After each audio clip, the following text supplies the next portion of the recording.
The terrible check and jerk at the end of the swing over nothing but empty air brought his heart between his teeth.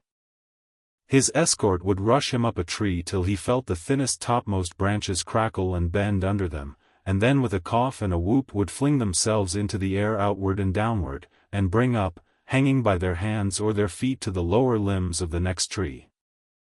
Sometimes he could see for miles and miles across the still green jungle, as a man on the top of a mast can see for miles across the sea, and then the branches and leaves would lash him across the face, and he and his 2 guards would be almost down to earth again. So, bounding and crashing and whooping and yelling, the whole tribe of Bandarlog swept along the tree roads with Mowgli their prisoner. For a time he was afraid of being dropped. Then he grew angry but knew better than to struggle, and then he began to think. The first thing was to send back word to Baloo and Bagheera, for, at the pace the monkeys were going, he knew his friends would be left far behind. It was useless to look down, for he could only see the top sides of the branches, so he stared upward and saw, far away in the blue, ran the kite balancing and wheeling as he kept watch over the jungle waiting for things to die. Ran saw that the monkeys were carrying something, and dropped a few 100 yards to find out whether their load was good to eat. He whistled with surprise when he saw Mowgli being dragged up to a treetop and heard him give the kite call for, "We be of one blood, thou and I." The waves of the branches closed over the boy, but Ran balanced away to the next tree in time to see the little brown face come up again.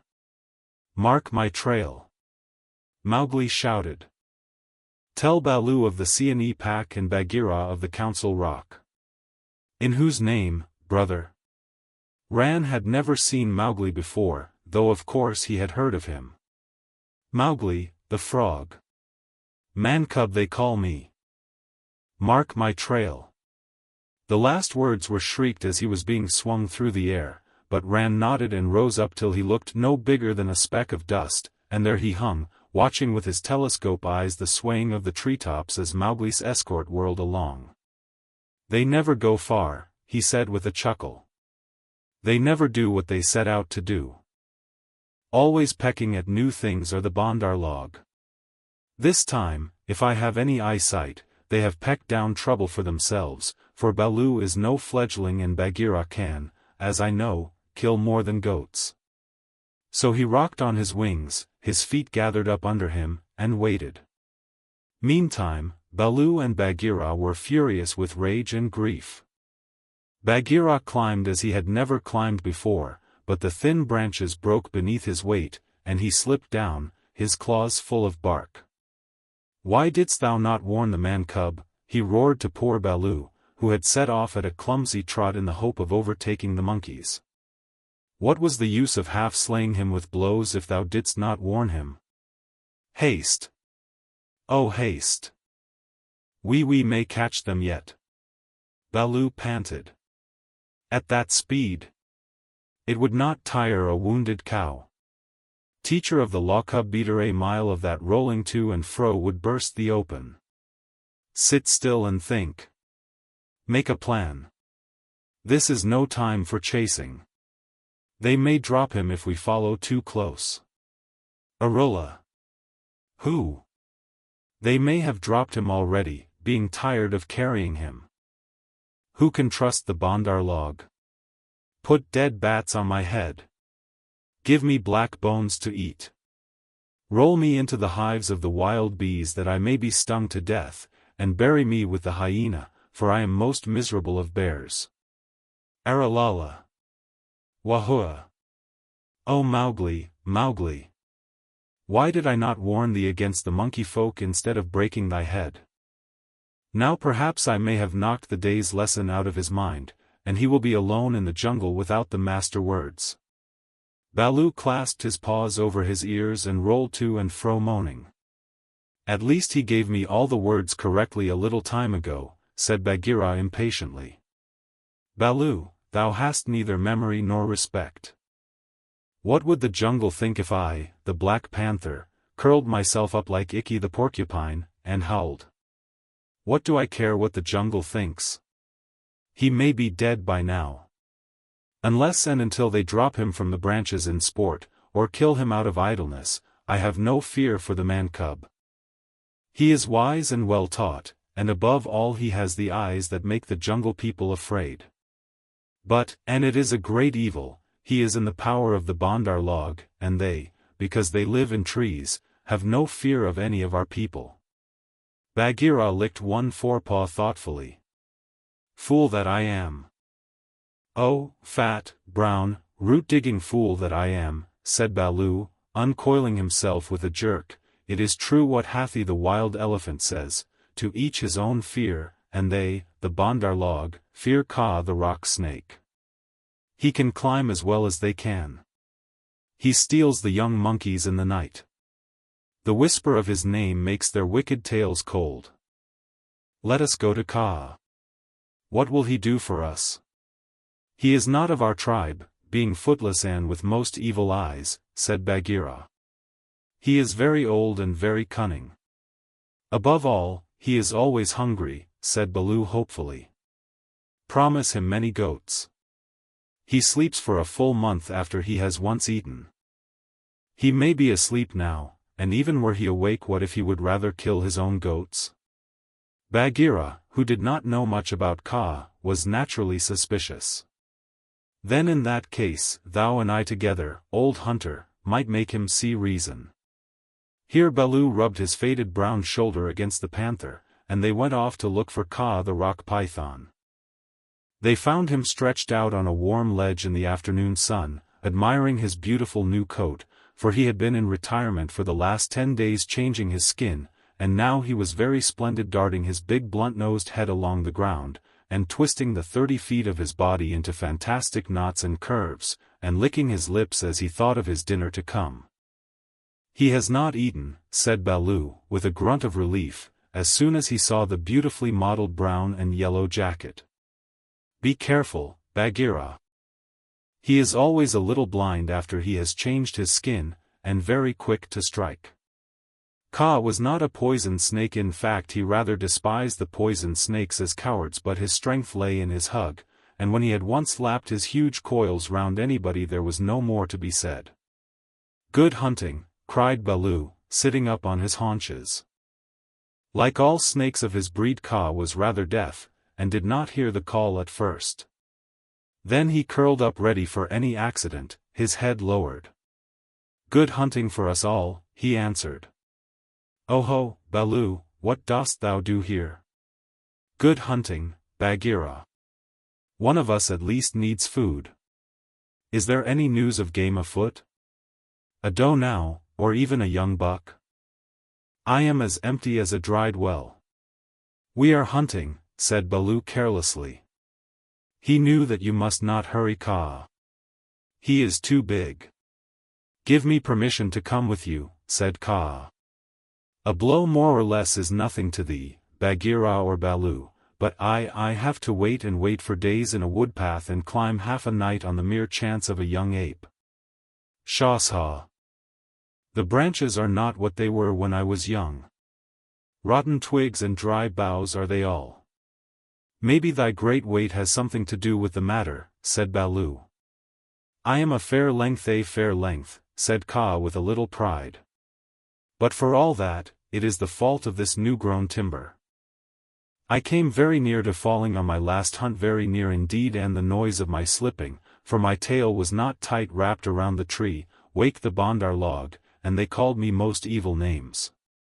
Footless, yellow earthworm, said Bagheera under his whiskers, as though he were trying to remember something. SSSSS. Have they ever called me that? Said Kaa. Something of that kind it was that they shouted to us last moon, but we never noticed them. They will say anything, even that thou hast lost all thy teeth, and wilt not face anything bigger than a kid, because, they are indeed shameless, these Bandar log, because thou art afraid of the he-goat's horns, Bagheera went on sweetly. Now a snake, especially a wary old python like Kaa, very seldom shows that he is angry, but Baloo and Bagheera could see the big swallowing muscles on either side of Kaa's throat ripple and bulge. The Bandar log have shifted their grounds, he said quietly. When I came up into the sun today I heard them whooping among the treetops. It is the Bandar log that we follow now, said Baloo, but the words stuck in his throat, for that was the first time in his memory that one of the jungle people had owned to being interested in the doings of the monkeys. Beyond doubt then it is no small thing that takes two such hunters leaders in their own jungle. I am certain on the trail of the Bandar log, Kaa replied courteously, as he swelled with curiosity. Indeed, Baloo began, I am no more than the old and sometimes very foolish teacher of the law to the Seeonee wolf cubs, and Bagheera here is Bagheera, said the Black Panther, and his jaws shut with a snap, for he did not believe in being humble. The trouble is this, Kaa. Those nut-stealers and pickers of palm leaves have stolen away our man-cub of whom thou hast perhaps heard. I heard some news from Ikki, his quills make him presumptuous, of a man-thing that was entered into a wolf pack, but I did not believe. Ikki is full of stories half-heard and very badly told. But it is true. He is such a man-cub as never was, said Baloo. The best and wisest and boldest of man-cubs, my own pupil, who shall make the name of Baloo famous through all the jungles, and besides, we love him, Kaa. T.S. T.S., said Kaa, weaving his head to and fro. I also have known what love is. There are tales I could tell that need a clear night when we are all well fed to praise properly, said Bagheera quickly. Our man-cub is in the hands of the Bandar log now, and we know that of all the jungle people they fear Kaa alone. They fear me alone. They have good reason, said Kaa. Chattering, foolish, vain, foolish, and chattering, are the monkeys. But a man-thing in their hands is in no good luck. They grow tired of the nuts they pick, and throw them down. They carry a branch half a day, meaning to do great things with it, and then they snap it in two. That man-thing is not to be envied. They called me also, Yellow Fish, was it not? Worm, earthworm, said Bagheera, as well as other things which I cannot now say for shame. We must remind them to speak well of their master. AASSP. We must help their wandering memories. Now, whither went they with the cub? The jungle alone knows. Toward the sunset, I believe, said Baloo. We had thought that thou wouldst know, Kaa. How? I take them when they come in my way, but I do not hunt the Bandar log, or frogs or green scum on a water hole, for that matter. Up, up. Up, up. Hello. Illo. Illo, look up, Baloo of the Seeonee wolf pack. Baloo looked up to see where the voice came from, and there was Ran the kite, sweeping down with the sun shining on the upturned flanges of his wings. It was near Ran's bedtime, but he had ranged all over the jungle looking for the bear and had missed him in the thick foliage. What is it? Said Baloo. I have seen Mowgli among the Bandar log. He bade me tell you. I watched. The Bandar log have taken him beyond the river to the monkey city, to the cold lairs. They may stay there for a night, or 10 nights, or an hour. I have told the bats to watch through the dark time. That is my message. Good hunting, all you below. Full gorge and a deep sleep to you, Ran, cried Bagheera. I will remember thee in my next kill, and put aside the head for thee alone, O best of kites. It is nothing. It is nothing. The boy held the master word. I could have done no less, and Ran circled up again to his roost. He has not forgotten to use his tongue, said Baloo with a chuckle of pride. To think of one so young remembering the master word for the birds too while he was being pulled across trees. It was most firmly driven into him, said Bagheera. But I am proud of him, and now we must go to the cold lairs. They all knew where that place was, but few of the jungle people ever went there, because what they called the cold lairs was an old deserted city, lost and buried in the jungle, and beasts seldom use a place that men have once used. The wild boar will, but the hunting tribes do not. Besides, the monkeys lived there as much as they could be said to live anywhere, and no self-respecting animal would come within eyeshot of it except in times of drought, when the half-ruined tanks and reservoirs held a little water. Illustration: the cold lairs. It is half a night's journey at full speed, said Bagheera, and Baloo looked very serious. I will go as fast as I can, he said anxiously. We dare not wait for thee. Follow, Baloo. We must go on the quick foot, Kaa and I. Feet or no feet, I can keep abreast of all thy four, said Kaa shortly. Baloo made one effort to hurry, but had to sit down panting, and so they left him to come on later, while Bagheera hurried forward, at the quick panther canter. Kaa said nothing, but, strive as Bagheera might, the huge rock python held level with him. When they came to a hill stream, Bagheera gained, because he bounded across while Kaa swam, his head and 2 feet of his neck clearing the water, but on level ground Kaa made up the distance. By the broken lock that freed me, said Bagheera, when twilight had fallen, thou art no slow goer. I am hungry, said Kaa. Besides, they called me Speckled Frog. Worm Earthworm, and Yellow to boot. All one. Let us go on, and Kaa seemed to pour himself along the ground, finding the shortest road with his steady eyes, and keeping to it. In the cold lairs the monkey people were not thinking of Mowgli's friends at all. They had brought the boy to the lost city, and were very much pleased with themselves for the time. Mowgli had never seen an Indian city before, and though this was almost a heap of ruins it seemed very wonderful and splendid. Some king had built it long ago on a little hill. You could still trace the stone causeways that led up to the ruined gates where the last splinters of wood hung to the worn, rusted hinges. Trees had grown into and out of the walls, the battlements were tumbled down and decayed, and wild creepers hung out of the windows of the towers on the walls in bushy hanging clumps. A great roofless palace crowned the hill, and the marble of the courtyards and the fountains was split, and stained with red and green, and the very cobblestones in the courtyard where the king's elephants used to live had been thrust up and apart by grasses and young trees. From the palace you could see the rows and rows of roofless houses that made up the city looking like empty honeycombs filled with blackness, the shapeless block of stone that had been an idol in the square where 4 roads met, the pits and dimples at street corners where the public wells once stood, and the shattered domes of temples with wild figs sprouting on their sides. The monkeys called the place their city, and pretended to despise the jungle people because they lived in the forest. And yet they never knew what the buildings were made for nor how to use them. They would sit in circles on the hall of the king's council chamber, and scratch for fleas and pretend to be men, or they would run in and out of the roofless houses and collect pieces of plaster and old bricks in a corner, and forget where they had hidden them, and fight and cry in scuffling crowds, and then break off to play up and down the terraces of the king's garden, where they would shake the rose trees and the oranges in sport to see the fruit and flowers fall.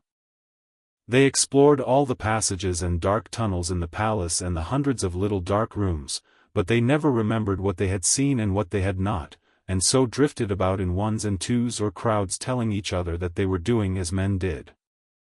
They drank at the tanks and made the water all muddy, and then they fought over it, and then they would all rush together in mobs and shout, "There is no one in the jungle so wise and good and clever and strong and gentle as the Bandar log." Then all would begin again till they grew tired of the city and went back to the treetops, hoping the jungle people would notice them. Mowgli, who had been trained under the law of the jungle, did not like or understand this kind of life.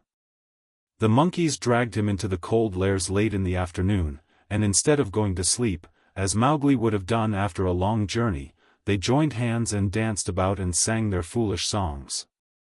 One of the monkeys made a speech and told his companions that Mowgli's capture marked a new thing in the history of the Bandar log, for Mowgli was going to show them how to weave sticks and canes together as a protection against rain and cold.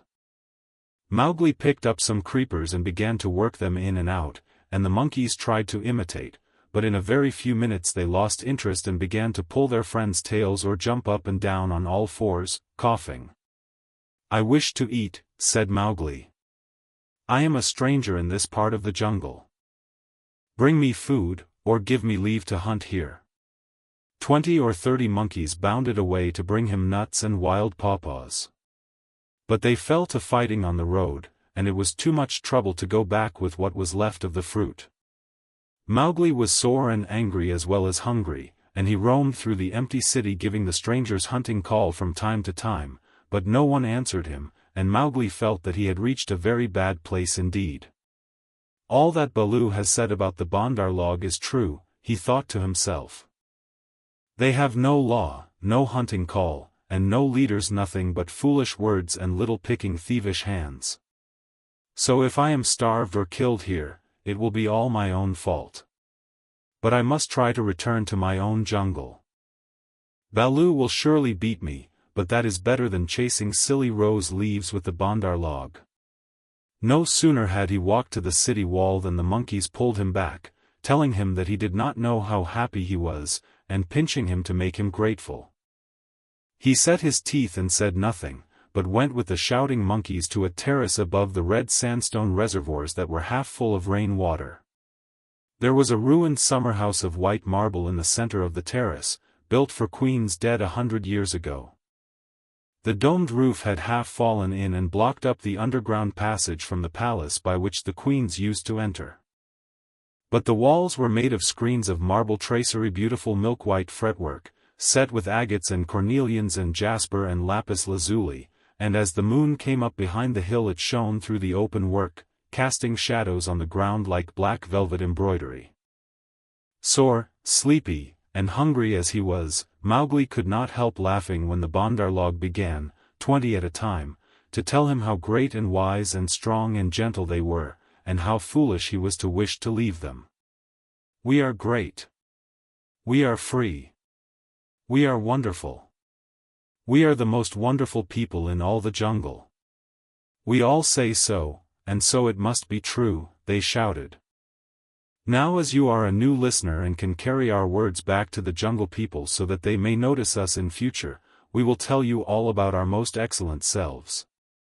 Mowgli made no objection, and the monkeys gathered by hundreds and hundreds on the terrace to listen to their own speakers singing the praises of the Bandar log, and whenever a speaker stopped for want of breath they would all shout together, "This is true, we all say so."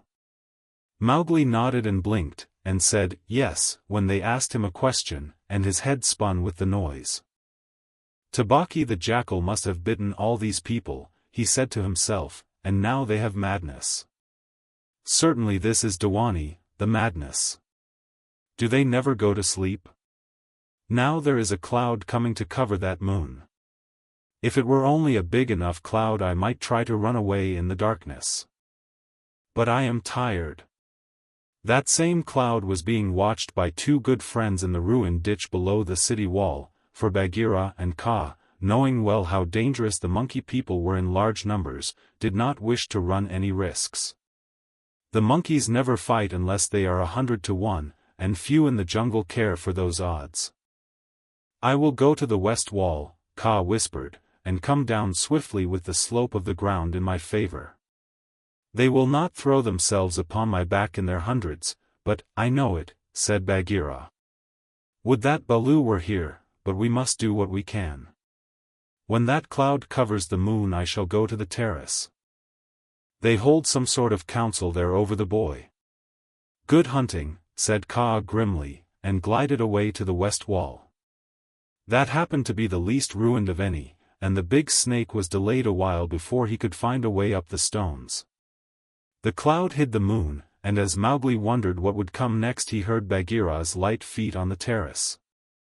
The Black Panther had raced up the slope almost without a sound and was striking. He knew better than to waste time in biting right and left among the monkeys, who were seated round Mowgli in circles 50 and 60 deep. There was a howl of fright and rage, and then as Bagheera tripped on the rolling kicking bodies beneath him, a monkey shouted, "There is only one here. Kill him! Kill!" A scuffling mass of monkeys, biting, scratching, tearing, and pulling, closed over Bagheera, while 5 or 6 laid hold of Mowgli, dragged him up the wall of the summer house and pushed him through the hole of the broken dome. A man-trained boy would have been badly bruised, for the fall was a good 15 feet, but Mowgli fell as Baloo had taught him to fall, and landed on his feet. "Stay there," shouted the monkeys, "till we have killed thy friends, and later we will play with thee if the Poison People leave thee alive." "We be of one blood, ye and I," said Mowgli, quickly giving the snake's call. He could hear rustling and hissing in the rubbish all round him and gave the call a second time, to make sure. "Even so." "Down hoods all," said half a dozen low voices. Every ruin in India becomes sooner or later a dwelling place of snakes, and the old summer house was alive with cobras. "Stand still, little brother, for thy feet may do us harm." Mowgli stood as quietly as he could, peering through the open work and listening to the furious din of the fight round the Black Panther, the yells and chatterings and scufflings, and Bagheera's deep, hoarse cough as he backed and bucked and twisted and plunged under the heaps of his enemies. For the first time since he was born, Bagheera was fighting for his life. Baloo must be at hand. Bagheera would not have come alone, Mowgli thought. And then he called aloud, "To the tank, Bagheera. Roll to the water tanks. Roll and plunge. Get to the water." Bagheera heard, and the cry that told him Mowgli was safe gave him new courage. He worked his way desperately, inch by inch, straight for the reservoirs, halting in silence.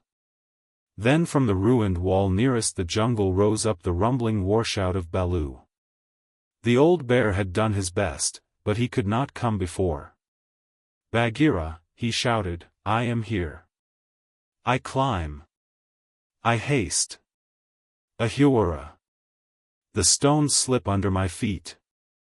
Wait my coming, O most infamous Bandar log." He panted up the terrace only to disappear to the head in a wave of monkeys, but he threw himself squarely on his haunches, and, spreading out his forepaws, hugged as many as he could hold, and then began to hit with a regular bat-bat-bat, like the flipping strokes of a paddle wheel. A crash and a splash told Mowgli that Bagheera had fought his way to the tank where the monkeys could not follow.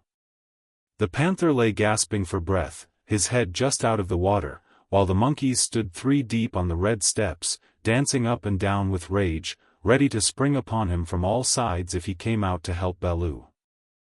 It was then that Bagheera lifted up his dripping chin, and in despair gave the snake's call for protection, "We be of one blood, ye and I," for he believed that Kaa had turned tail at the last minute. Even Baloo, half smothered under the monkeys on the edge of the terrace, could not help chuckling as he heard the Black Panther asking for help. Kaa had only just worked his way over the west wall, landing with a wrench that dislodged a coping stone into the ditch. He had no intention of losing any advantage of the ground, and coiled and uncoiled himself once or twice, to be sure that every foot of his long body was in working order. All that while the fight with Baloo went on, and the monkeys yelled in the tank round Bagheera, and Mang the Bat, flying to and fro, carried the news of the great battle over the jungle, till even Hathi the wild elephant trumpeted, and, far away, scattered bands of the monkey folk woke and came leaping along the tree roads to help their comrades in the cold lairs, and the noise of the fight roused all the day birds for miles round. Then Kaa came straight, quickly, and anxious to kill. The fighting strength of a python is in the driving blow of his head backed by all the strength and weight of his body.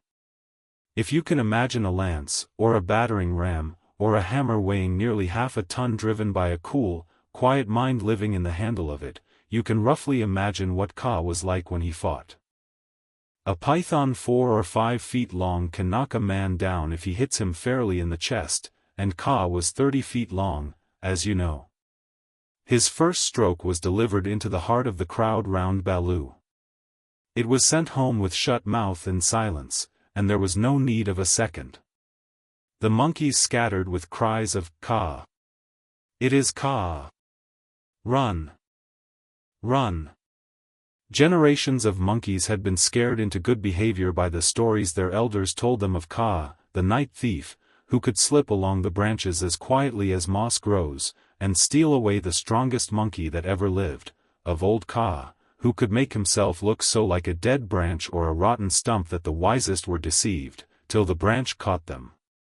Kaa was everything that the monkeys feared in the jungle, for none of them knew the limits of his power, none of them could look him in the face, and none had ever come alive out of his hug. And so they ran, stammering with